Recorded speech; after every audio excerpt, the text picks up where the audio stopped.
So inflation's up. March numbers came out 4.4. We were 4.3 last month, and the hope was that we'd be down like 4.1. The very interest rates that were increased to hopefully bring down inflation and bring down the housing market are actually now probably the number one thing causing inflation to stay on. Because everyone that got a mortgage this time last year, their housing costs month to month, which goes into the inflation numbers, have gone up significantly. I think the idea when increasing it was to also reduce the amount of mortgages being taken. And I feel like we've talked about this, but the market seems to be doing pretty good again. If you're a conspiracy theorist, like I am, like how much independent research did you do into these inflation numbers? There's not much we really can do, right? Like, we kind of take these things for granted. Oh man, whoa, you're saying this is fake? I'm just saying the Fed, raises their rates while Canada's kind of holding fast on rates. Maybe they're going to bring it down the rates, blah, blah, blah, blah, blah. And we talked about, man, there's going to be a lot of pressure. If the Fed's raising rates, there's going to be a lot of pressure on Bank of Canada. WikiLeaks meet Chandler leaks. Bank of Canada needs an excuse. If they were to touch these overnight rates again, they would really need to point to something. And all of a sudden, inflation goes up for the first time in 10 months. I love that you're a conspirator now. When I was broke, I had rich habits. When I was broke, I had rich habits. Things are crazy. Inflation's up. This is nuts. What's going on? Not too much. How you doing? Not well. No. Not well. This guy saw some inflation and he's all freaked out. I'm worried that soon mean rates are going to be up. We'll talk about that in a second. Yeah, we will. Okay, you want me to start right off the hop? Yeah, man. You said yes. Okay, I had something that I wanted to mention to you because you and I are having a conversation, questioning our lives as we always do. I feel like I'm so good at making question your life even more with my constant negativity. So many people see me and they're just like, yo, be a little less negative. All right. What were you going to make fun of me for? No, I was asking, like, you say you brought this influence into my life? Is that what you're saying? No, I'm not saying I brought that influence into, but I think I'm helping. I'm making you question it even more. Like, if you were questioning it a 1 out of 10, I threw a little sauce on there and now you're like a 4.5 out of 10. Okay, so what have you got for me now?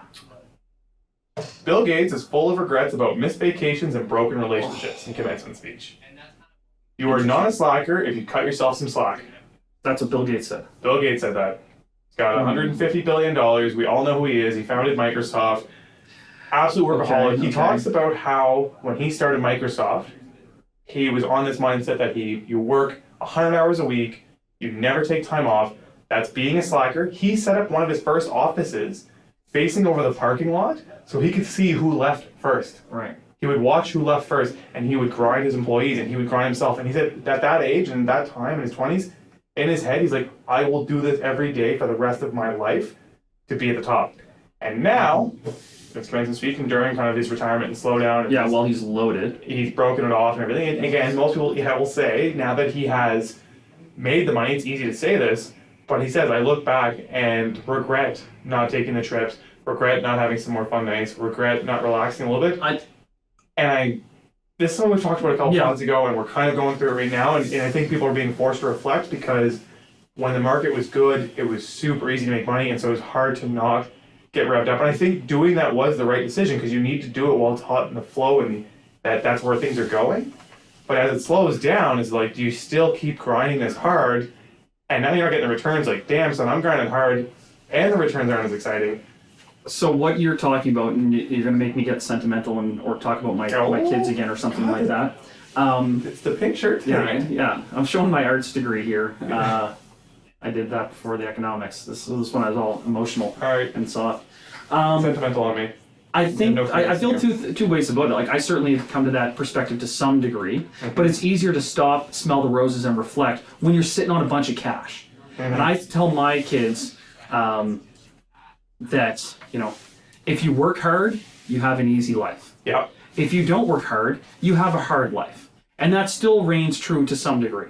No, to a large degree. I'm not gonna temper that.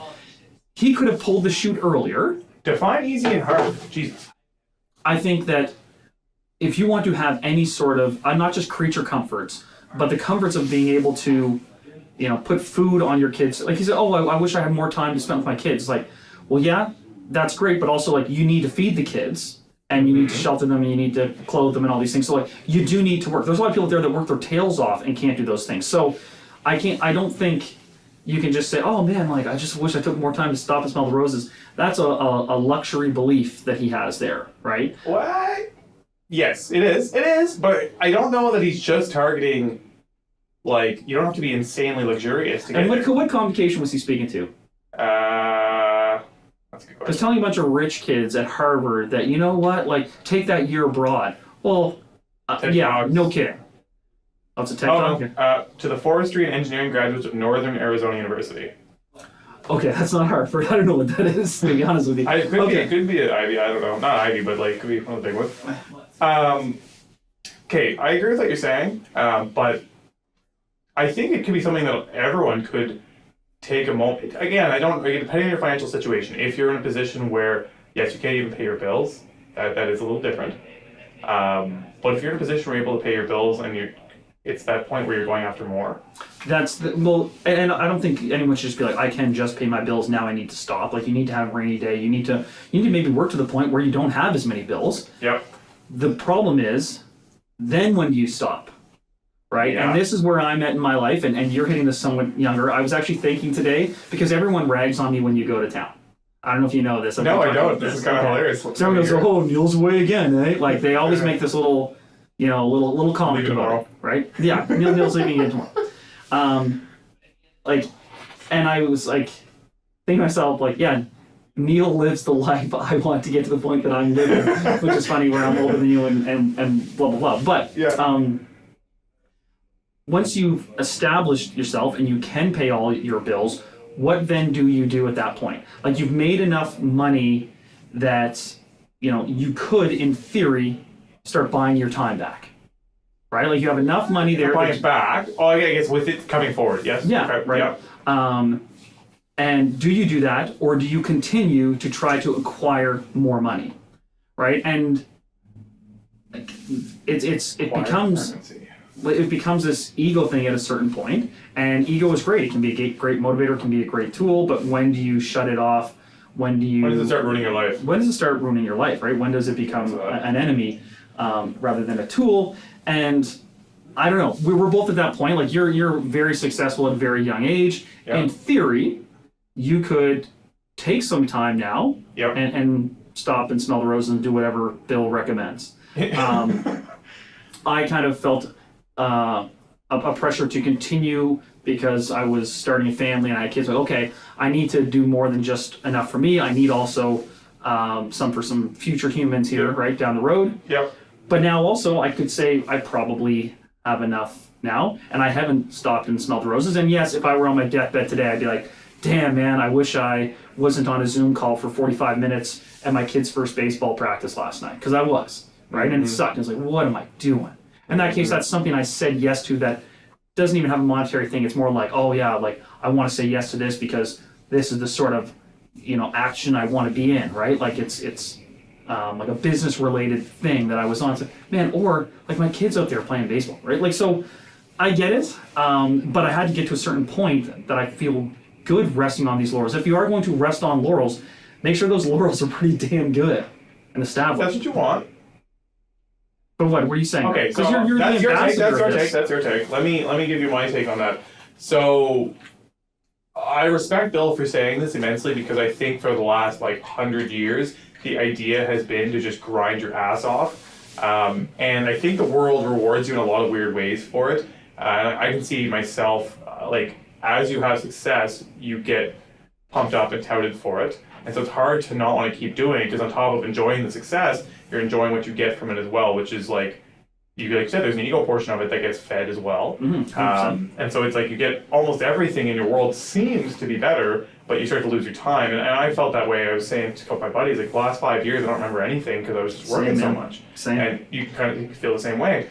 And so I think the way to be able to make that decision is you need to decide what your goals are. And that means like a financial goal, but then also what your goals are with your time. Like for a lot of people, I would say they're very comfortable and happy to work full-time, continuing moving forward.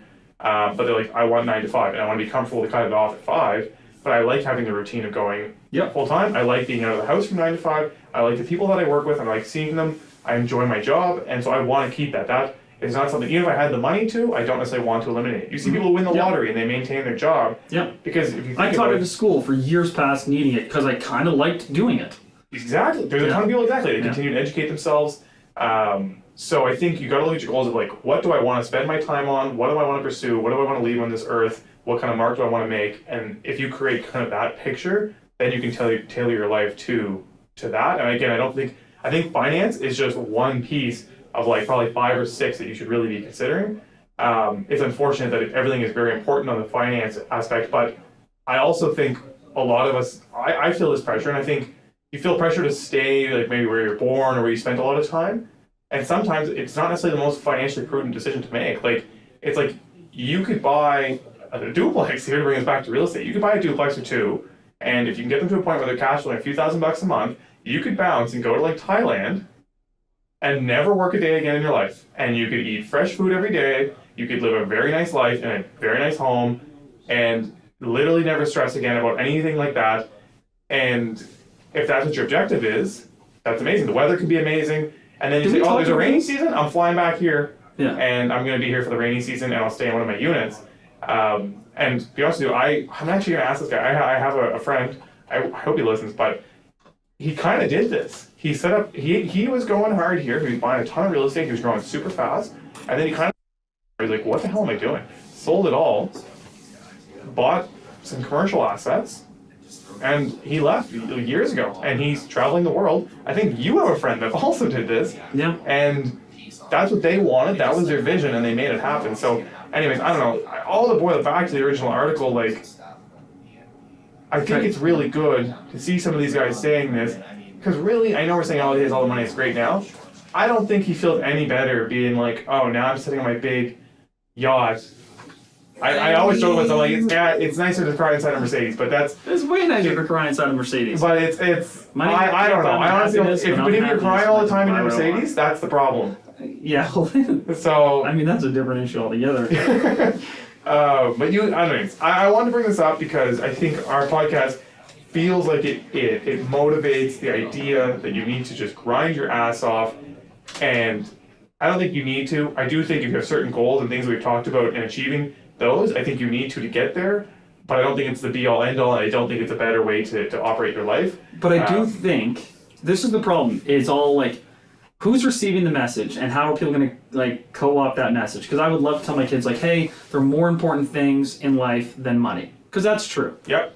But if that results in having 2 kids who are like, we don't have any money, and now our lives kind of suck, and be like, that wasn't what I meant by the message. You know what I mean? Like, so, like, I think there's some parameters within that, because I do believe that hard work results in an easy life. Easy living results in a hard life to some degree, right? I think there has to be an element of that. But hard and easier defined by your financial status. Increasingly, man. Like in Canada. Increasingly, that is the case. Life is easier if you have more money. I don't think that's a terrible thing to say. Though? Like, you have all the crap. It depends on how. I guess it depends what you do with it. Exactly. So then it's like, okay, you have the money. Now, what are you going to do with it? Like, are you going to take on more debt? And debt is a phenomenal I would say tool. money is equivalent, though, in the sense of like almost even like that your health. If you eat healthy and you consistently exercise, your life is also easier because your body is going to be in the long term. Your body will be in better shape, and you will be able to be more comfortable as you age. Yeah.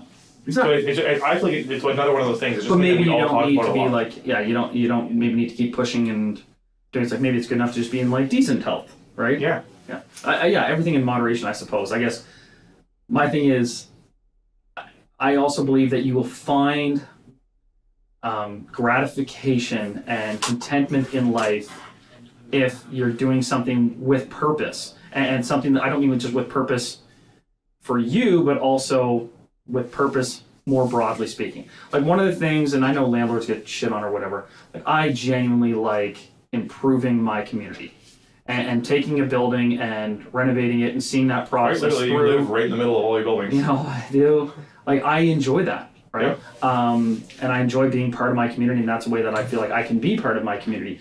So I think having that purpose and work, when you enjoy your work, it should be because it's purposeful, it's meaningful for you. Like, giving that up and saying, well, like, oh no, I'm just going to leave this easy life, I think you would end up feeling lacking. But certainly, like, siphoning off some time to find purpose and be purposeful in your relationships and all that, I get it. So to this point, I'm going to move on to our next article. Yeah, we're getting really weird. We're getting really insightful with our I just wanted to talk thoughts. about the damn inflation being up. And, well, before you go there, within the same vein, I'm going to read you the next article. Family turns down $50 million from developer who built suburb around their home. Oh, I love that. That's such a cool image too. Many of you guys have seen this. There is a large house on a giant plot of land in Australia, and there's suburbs abutting it on every single side. They have a 5-acre property, and developers have been consistently making them bigger and bigger offers, and most recently they were offered $50 million for their home. Like, and the developer wants to tear it down and split it into roughly 50 lots. Yeah. When interviewing people who own the home, they were like, this used to be farmland, dotted with little red brick homes and cottages. Every home is unique, and there was so much space, but not anymore. It's just not the same. And so their happiness is clearly not defined in money, even though it looks like they might have a bit already, because the home They probably have a little bit of money already. The home sitting there is pretty nice, but you never know, because like, if you go to the bank with an APS, and you say, I got an APS for $50 million, can you guys lend me $2-3 million against my house? They'll be like, yeah, sure, no problem, we'd love to, because if they repo it, they know instantly they're going to sell that thing for a fortune.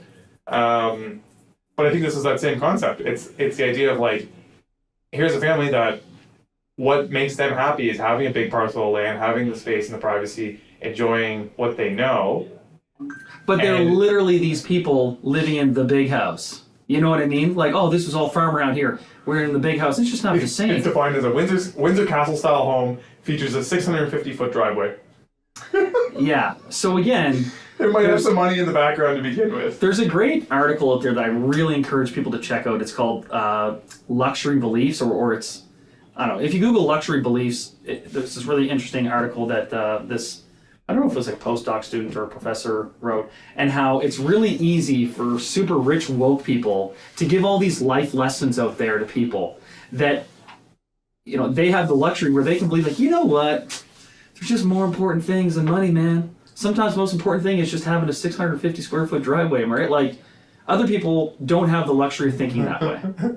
So, again, I take that with a gigantic grain of salt, because that is a very privileged position to turn down $50 million to make a point, right? Like, I mean, that actually sounds like a pretty good life. Imagine having a life, you know, there's one perspective, money isn't everything, there's one person. Here's another position.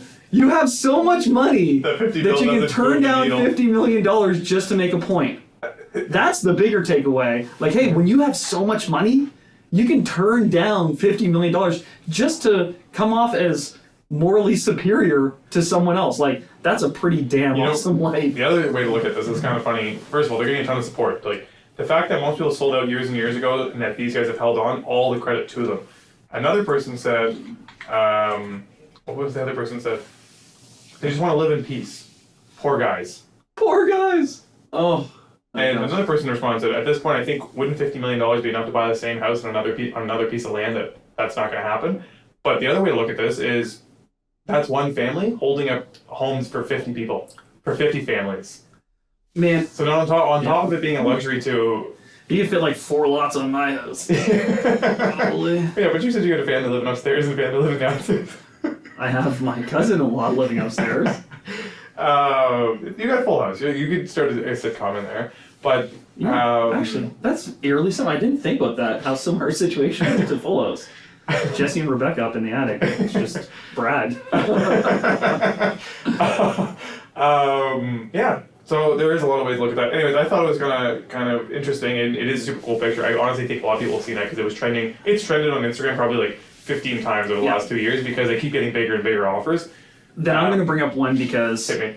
I always assume when people when I've seen these things and they've been trending, that everyone else has, so no point mentioning. But I'm going to mention this one because it was hilarious. Yeah. But maybe a bit controversial.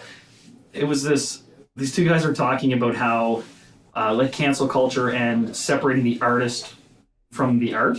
Yeah. You know, it's like, okay, can you appreciate a piece of artwork even though the artist that made it has maybe been canceled for something? Yeah. Right? Something they said, something they did, whatever. And certainly if you go back historically, it's like, oh man, you know, some of these artists probably weren't that great by today's standards in their personal life, but does that mean we're going to get rid of all their artwork? Mm-hmm.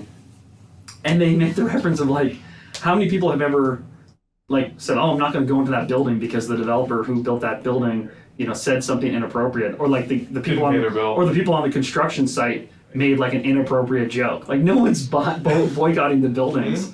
And he makes this joke, like, or comments that when he worked on a construction site, like some of the stuff that would be said to him, like jokingly, like should have gotten the whole building quote unquote canceled, but no one does that. So I think there is something to be said for separating art from artists. But anyway, that's a digression. Yeah, I mean, there's a mixture of like people need housing to live, and then when it's buying a development, people want to make money. Yeah. And so everything gets lost. Whereas with art, they're just like, I'm not going to make any money off of this, and I don't necessarily need art to live. Yeah. So I can easily cancel. Yeah. Anyways, next thing I want to talk about, and back to our regularly scheduled programming of boring real estate. MoneySense released a guide where to buy real estate in Canada. Best places to buy real estate in Canada, 2023. Oh. So they have 45 cities on here. Jeez. Okay. So I'm going to give you a couple cities, and I want you to tell me where they rank. Okay. I was gonna say if you're gonna ask me for like the top 45 one, damn, I don't. But okay. All right. Give me the city. MoneySense's top 45 cities. Where does Toronto lie? To invest, I would say 14th. 42. Ooh, 42 out of 45? Damn. Okay. I disagree, but... Right now, man, they just changed all that zoning where you can take a house and put 4 units there. And you told me that's not a good place to invest? I don't know. You have to buy the house for $2 million to start with, and then it's going to be worth 2.2 when the 4 units done. I think they're actually doing some things that in the short term is going to add some real value to some of those properties, which is going to very much frustrate people. All right. Let me give you some more data to work with. MoneySense lists top 45 Vancouver Island with a benchmark price of $728. Okay. Where do they land on the list? Man, Vancouver Island at 7. They came off a year of 22% growth. So maybe there's a little pullback there. I think it'll be right in the middle, like 25th. 14th. All right, I'm going to give you some better ones now, because now you need to know. Halifax, Dartmouth. HRM, the homeland. Median price, benchmark price, 506,000. 1 year growth for last year was 23%. Outpaced Vancouver Island. We are in the top 4 or 5 cities on this list for growth. Yeah, man, we're booming. Yeah, so where are we on the list for best place to invest? We've got to be top 10. That's not the question I asked for. All right, 7th, lucky 7th. Damn, that was good. 6. Ah! That was good. Okay, what do you think the number one place? The number one place to invest in real estate according to this MoneySense. Told by MoneySense. Top 45 in Canada. Okay. Ooh. Is it in Alberta? This is not the game. It's not 22 questions out here, brother. Man, It's not in Alberta. Fuck, that was good. Oh, jeez. I was going to ask you an Alberta one. Alberta's doesn't seem to get the appreciation. It's a great place to live. It's because it's up and down. Man, isn't it? I'm gonna say. A lot of steam coming out of those ears. I'm just trying to be contrarian now because you've got me all messed up in my head. I did a good job. I may have gone a little too hard on you to try and mess with you. And like, how many areas Purposely around swayed Toronto you with the really... BC and the Ontario one. I gave you 2 opposite ends. Yeah. I was gonna hit you with Calgary too, but I don't know. I think there's a lot of upside in New Brunswick, so I could see it being in like Moncton, New Brunswick.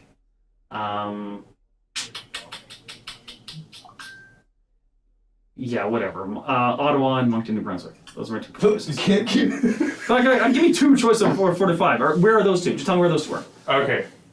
So Ottawa is 32nd with a median price of $673. Okay, that's higher. And 7% growth, surprisingly. That's not very high. Do you want to change your second? Or do you want to keep your second? No. All right. In first place is the Greater Moncton region. Oh! Yeah. He got it. I only added Ottawa as an because I'm like, no way, it's actually going to be in New Brunswick. What else is kind of good in Ontario that's maybe not something that someone think of? So they have a benchmark price of $320,817. 1 year growth, 26%. So give me the top. 3 year growth, 84%. Give me the top 5 places that they list here. Number 1, Moncton. Number 2, Sault Ste. Marie in Ontario. Number 3, North Bay in Ontario. Number 4, Fredericton. Number 5, St. John. And then number 6. So 3 in Ontario, or in New Brunswick, sorry. Number 6 is Halifax. Okay. Where do you think Calgary landed? Because you brought that up, and it's somewhere that we've piped up a bunch of times where house prices are reasonable, incomes on average are very high, and taxes are very low. Yeah, I think Calgary's just a great place to live, but not necessarily a great place to invest. Let me see. Toronto was way up there. Vancouver was kind of up there. I don't know. I feel like Calgary's somewhere in the 30s then, based on 29. Yeah. Not bad. Interesting. Huh. Can we, for the love of God, talk about the inflation? The last one? Yeah. Oakville. Which is funny because that'd be median home price 1.4 million. So it's actually Where exactly is Sault Ste. Marie? the highest. Like price. geographically? Sault Ste. Marie is like, I think, northern Ontario? I'm bringing it up right now. Should know this. My mom's from New Lister. Any New Lister listeners out there? Your mom. Yeah. That's My mom's the only listener from New Lister. She does not tune in regularly. It's Western Ontario. It is on the border with USA. What city is close by? Chicago? Not really, no. It's on the border of Wisconsin. You're like north of... I wonder what's driving the market there, but... Alright, you hit me with this inflation. I saw it went up. I saw your head on top of a clip there earlier. Yeah.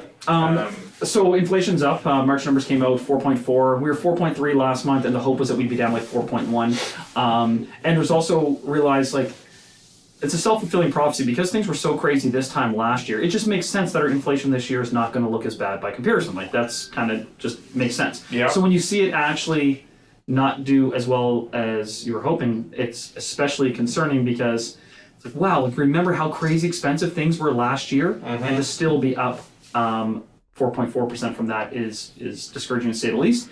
And the most recent projections, you know, they were projecting like one number and then it came in lower and so on and so forth. So we were expected to be down to 4.1. We ended up at 4.4. Why do you think that is? Well, I think there's the food and the oil and gas fluctuation is just a hard thing to control. However, the big number that stood out and grabbed a lot of headlines was that there was a 28% increase in mortgage expenses. Yeah. So, I mean, I talked about it in my floating head clip there. The very interest rates that were increased to hopefully bring down inflation and bring down the housing market are actually now probably the number one thing causing inflation to stay high.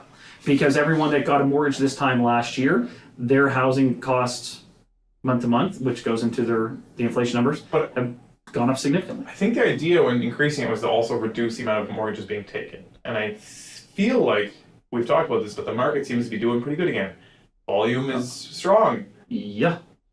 The market is good, right? Like, well, so this is also a challenging term when we say the market is good. Good for whom? It's good for sellers. It's good for, you know, short days on market, but there's no inventory, so that's not great. And it's a hard time to buy, so like it's not a good market if you're a buyer. But it is worrying. So you put these two things together: housing market starting to run, inflation being stubborn and going up. First of all, if you were hoping for any sort of reduction in the variable rate this calendar year, I think that literally just went out the window with this inflation number. Yeah. That may seem dramatic, and perhaps next month, like this could be a blip. Maybe next month inflation will be down, and then after, and so on and so forth.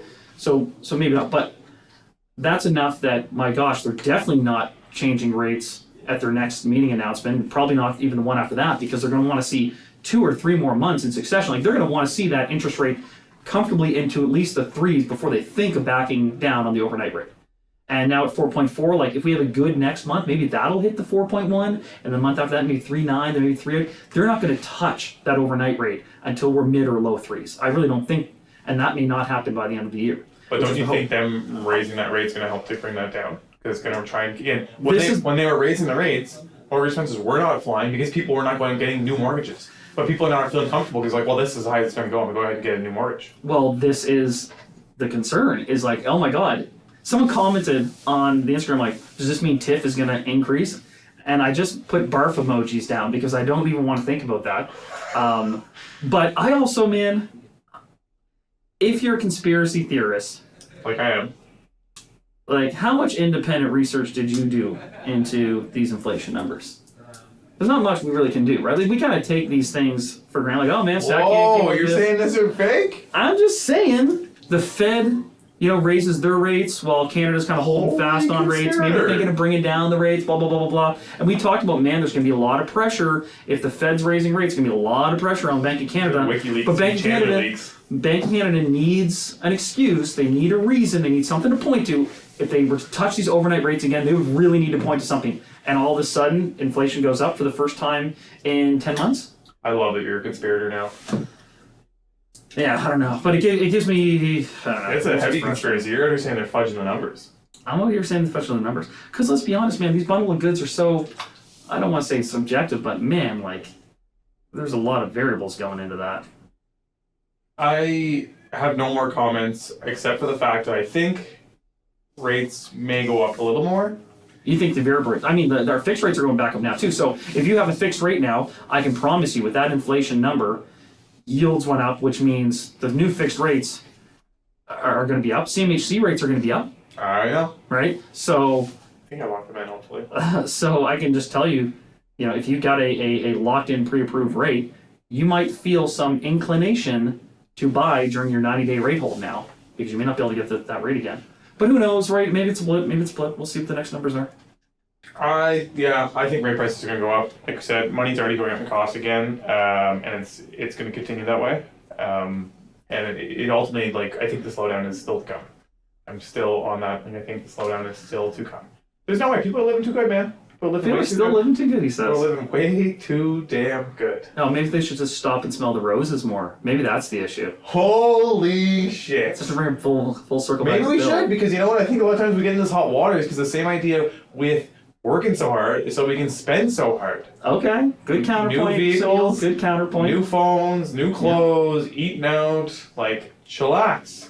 Yeah, What happened to backyard barbecues and not everybody driving every single pickup truck. Barbecues? Everyone goes out. Everyone goes out. People go to restaurants like crazy. Mac 10 over here.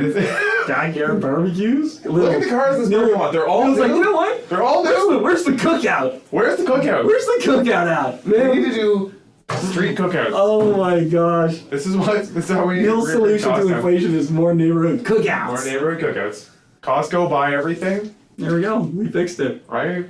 Just saying. Craft dinner for everyone. Cookouts. I want craft I'll bring the dinner potato now. salad, extra raisins, heavy on mayonnaise. Heavy on the extra. No, I'm just joking. No. With you, I never know. You have a weird dietary requirements. This guy goes, where do we go pure and simple for breakfast? And you're like, can I get the lumberjack man's breakfast? Yeah. Remove everything except for the bacon and the eggs, and I'll take. Can I get an extra six strips of bacon? That is actually and pretty an extra 2 accurate eggs. rendition of what my order was. And then Haley gets her order, and then just proceeds to give you more bacon. Yeah. You had a bacon mound. Yeah. Then you're like, I also make my potatoes. When they're overcooked, cook them again, and then spice them twice more. I didn't say overcooked like that. I want to Bruise them around the extra floor so you get all the seasoning. extra seasoning off the ground, and then put them back on my plate. And honestly, if you work at Pure and Simple in Dartmouth, they still didn't season them enough. I'm just saying. You got anything else at Parker Road? We got an exciting man. I have a huge U-turn, but I'll let you get fired up first. I'm fired up for Thursday's episode. I'm also pumped up for Haliburton because that is a crazy product where it's going to allow you to get into a property for way less down. They're trying to help people get into homes, and they've been endorsed by CMHC as an opportunity to reduce your down payment. I want to talk about that in a second, but just to bring our conversation full circle, we were talking about how New Brunswick is flying off the chains, all these extra, all this hype around it.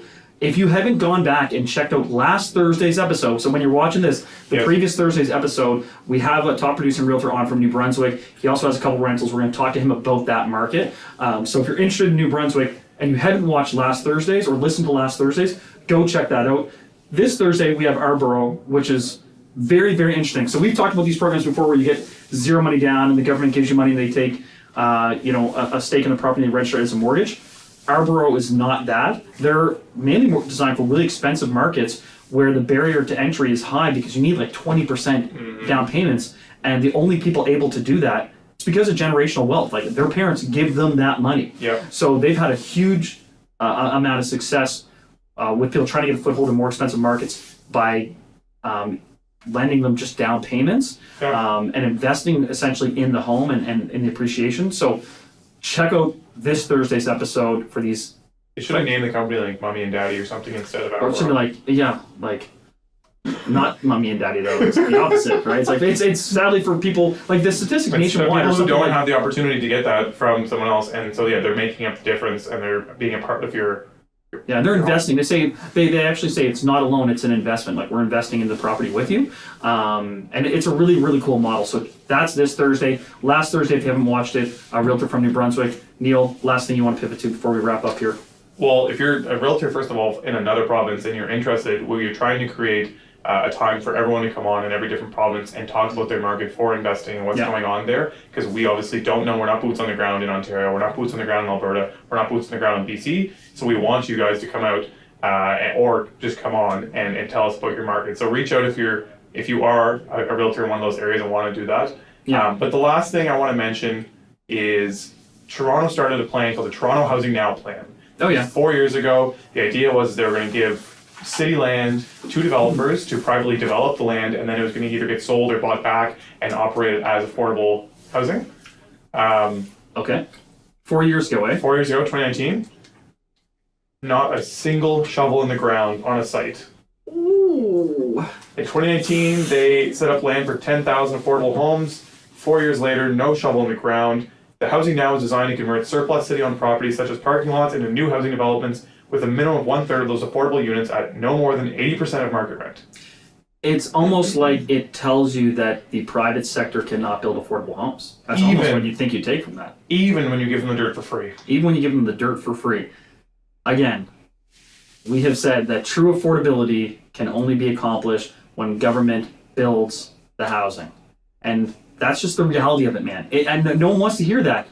But the other thing that's messed, they say you have to operate at 80% affordability. Look at our rant when I was going on about how the fact, like, the government takes 25 to 35%. Just take the taxes off and we're at 65%. We were at 65%. If you guys just didn't like bleed the developer dry through the whole process. I had a conversation with Zach Churchill. I don't think, it is what it is. That's his name and he's a public figure. So I'm going to say his name. I had a conversation with Zach Churchill, who is in the Liberal Party, probably going to make a solid run to be premier of our province. And we talked. I just went on a rant, just Poor guy. Sorry, Zach. He deeply regretted being introduced to me, I'm sure, very, very early in the conversation. But I said that, like, the only way you can have affordable public housing, actual, deep, proper affordability, is if the government builds it. It's like, yeah, the government's no good at housing, right? And I go, what is the government good at, man? Like, they're not good at healthcare. They're not really good at education. They're kind of not good at anything, but they still do it. Just take one of your parking lots and call any builder and be like, can you just build me an 80-unit building here? Guess you can write your own permits. Yeah. He said, oh, no, we did this thing. We're giving money to this nonprofit. Oh, did you see this nonprofit over there? It's like, yeah, that's such a drop in the bucket. Build the building, own it outright, or service the debt, whatever, and then bring in the nonprofits to manage it. That is the role structure that will work.